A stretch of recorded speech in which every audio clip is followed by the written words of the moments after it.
Законскиот рок за откуп на тутун завршува утре, но поголемиот дел од пунктовите се веќе затворени.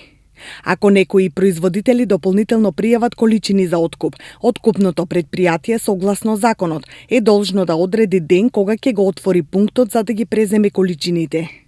Според последните податоци од Министерството за земјоделство, шумарство и водостопанство, преземени се преку 25.000 тони, што е 5.000 тони повеќе од правичните проценки за целата реколта 2016.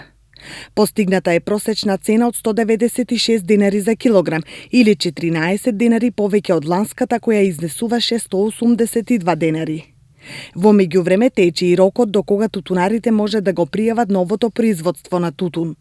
Од Сдруженијата на тутунопроизводители апелираат до сите земјоделци пријавувањето да го извршат навреме и да не го чекаат последниот рок, со цел да не се прави гужва пред шалтерите на Министерството.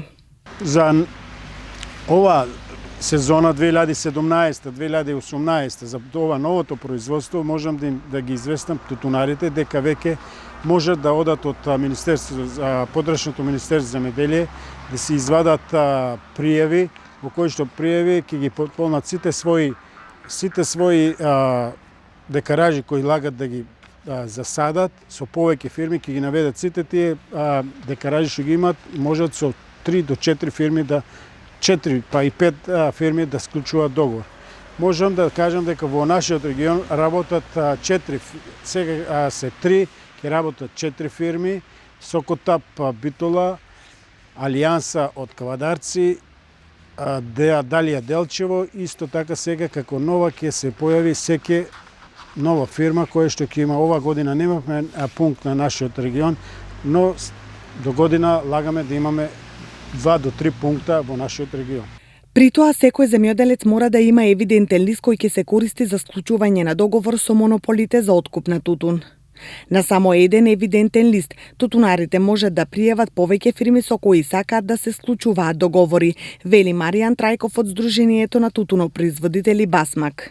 На еден евидентен лист може да се пријават повеќе фирми, да се склучи договор со повеќе фирми, да не вадат дупли евидентни листови, бидејќи ако се појави таков случај да има кај една фирма пријавил за евидентен лист, па кај друга не може никаде да извади. Ако се дуплира во самиот систем, го одбива и ќе не може. Значи, само со еден евидентен лист да се ги пријава сите своји декаражи што мисли и со кои фирми лага да права, да ги пријава слободно. Секоја фирма може да му направи договор. Лани во Струмичкиот регион беа склучени околу 2700 евидентни листови.